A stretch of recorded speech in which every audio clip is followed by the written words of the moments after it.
ஓம் சாய்ராம். என் பிள்ளையே, உன் சாயப்பா கூறிய அந்த அதிர்ஷ்ட எண்ணை நீ தொட்டு விட்டாய் அல்லவா? உன்னிடம் அதிர்ஷ்டம் என்பது ஏதோ ஒரு வகையில் நிச்சயம் தேடி வந்துவிடும். கண் திறந்து பார்க்க மாட்டாயா கடவுளே என்று நீ அழுது புலம்பியது எனக்கு கேட்டுவிட்டது. உன்னிடம் பேசவே நான் இன்று வந்துள்ளேன். ஆம், உன்னால் மட்டுமே இழந்த அனைத்தையும் மீட்க முடியும். நீ அனுபவிக்கும் துயரமும் உன் மன இறுக்கமும் என்னை பாடாய் படுத்துகிறது. இனி உன் சாயப்பா உன்னை அதிகமாக நேசிக்கப் போகிறேன். இதுவரை உனக்கு அமைந்த கெடுபலன்களையும் நடக்க இருக்கும் கெடுதல்களையும் மாற்றி அமைக்கப் போகின்றேன். ஆகையால் நான் கூறுவதை முழுமையாக கேள். எல்லாம் நல்லபடியாக மாறும். என் மேல் நம்பிக்கை இருந்தால் தினமும் 786 இந்த எண்ணுடன் ஓம் சாய் ரக்ஷக் சரணம் தேவா என்ற என்னுடைய சக்தி வாய்ந்த திருமந்திரத்தை தினமும் 2 நிமிடம் உச்சரித்து உனக்கு வேண்டியதை என்னிடம் கேள். நான் நடத்தி காட்டுகிறேன். என் செல்லமே, நீ உன் குடும்பத்தில் சற்று அனுசரித்து செல். பிறர் உன்னை கேலி கிண்டல் செய்கிறார்கள், அவமரியாதையாக பார்க்கிறார்கள் என்று இனி கவலைப்படாதே. அவர்கள் எல்லாம் உன் வளர்ச்சியை பிடிக்காமல் நீ நல்ல நிலைமையில் வந்துவிடுவாய் என்று நினைத்து பொறாமையில் பொங்குகிறார்கள் என்பதை முதலில் புரிந்து கொள். அதுதான் உண்மை. என் செல்லமே, அவர்களுக்கெல்லாம் நீ கஷ்டப்படுவதையும் காட்டிவிடாதே, சந்தோஷமாக இருப்பதையும் காட்டிவிடாதே. உன் புன் சிரிப்பு மட்டுமே அவர்களுக்கு தெரிய வேண்டும். என் தங்கமே, நீ கஷ்டப்பட்டது போதும். நீ எழுந்து காலூன்றி நில். ஆம் என் செல்லமே, உன்னால் மட்டுமே முடியும். உன்னால் முடியாது என்றால் யாரால் முடியும்?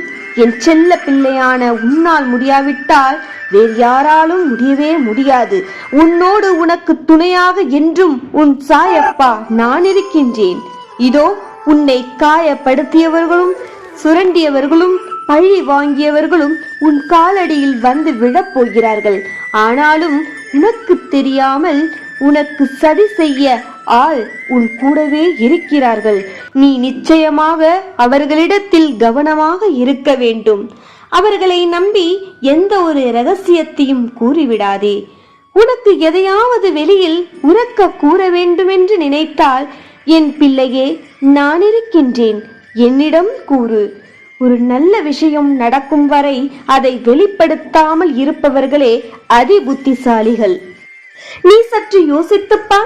உன்னுடன் பழகுபவர்களில் எதிலும் வெற்றி பெறுபவர்கள் எப்போதும் இதைத்தான் பின்பற்றுவார்கள். ஆம் என் செல்லமே, இதில் தவறொன்றும் இல்லை. நீயும் பின்பற்றிப்பார். இதுவே வெற்றியின் ரகசியம். நான் உன்னை நல்ல வழியில் வழிநடத்தவே வந்துள்ளேன். என் பேச்சை தட்டிவிடாதே. உனக்கு நல்ல காலம் பிறந்து விட்டது. கரை தெரியாமல் தத்தளித்த உனக்கு நல்ல வழியில் கரை சேர போகிறாய். ஏதோ ஒரு வகையில் உன் வாழ்க்கையில் எல்லாம் இருந்தும் எதையோ இழந்தது போல் நிற்கும் உனக்கு ஒரு துடுப்பாய் நான் என் கரங்களை கொடுத்து ஏதோ ஒரு வகையில் யார் சாயலிலாவது நல்லது செய்ய வருவேன். அதை புரிந்து என்னை பயன்படுத்திக் கொள். ஏனெனில் அதிர்ஷ்டம் என்பது ஒரு முறைத்தான் வரும். விட்டு விடாதே. என் குழந்தையே, உனக்கு ஒன்று கூற விரும்புகிறேன். உன்னை போகவிட்டு பின்னால் புறம் பேசும் நபர்களை தவிர்த்து விடுவது நல்லது. ஆயினும் நீ மற்றவர்களை பற்றி சிந்தித்து உன்னுடைய பொன்னான நேரத்தை வீணடிக்காமல் நீ உனக்கான லட்சியத்திற்காக போராடு. ஆம், மற்றவர்களின் வீண் பிரச்சனைகளையும் விவாதங்களையும் நீ தள்ளி வைத்துவிட்டு உன் வாழ்க்கைக்கு தேவையான விஷயங்களிலும் செயல்களிலும் நீ கவனம் செலுத்து. நீ நிச்சயம் உன் வாழ்வின் லட்சியத்தை வெற்றியை பெறுவாய். அப்பொழுது உன்னை புறம் பேசியவர்கள் வெட்கி தலை குனிந்து அவரவர் செய்த தவறுகளை உணர்ந்து உன் காலடிக்கு வருவார்கள். நான் இப்பொழுது கூறுகிறேன் கேள். என் செல்ல பிள்ளையே, நிம்மதியும் தூக்கமும் இல்லாமல் தவித்த உனக்கு நல்ல நிம்மதியான தூக்கத்தையும் சந்தோஷமான வாழ்க்கையையும் தரப்போகிறேன் என்பதே என்னுடைய சத்திய வாக்கு. வாழ்க்கையில் நீ என்ன என்ன வேண்டும் என்று என்னிடம் கேட்டாயோ அதையெல்லாம் நான் நடத்தி தரப்போகிறேன். போதும் நீ பட்ட துன்பங்கள். இனி நீ நிம்மதியாக உன் வேலையை செய். நீ எதிர்பார்த்த மாற்றங்கள் இந்த வியாழனில் உண்டாகும். பிறகு நீயே என்னிடம் வந்து நன்றி கூறுவாய். நீ எதிர்பார்க்காத பல அதிர்ஷ்டங்களையும் நான் அள்ளித் தருவேன். நீ நிம்மதியாக ஒரு பெரும் மூச்சு விட்டு ஓம் சாய்ராம் என்று சொல்லிவிட்டு உன் வேலையை செய். பிறகு எல்லாவற்றையும் நான் பார்த்து கொள்கிறேன்.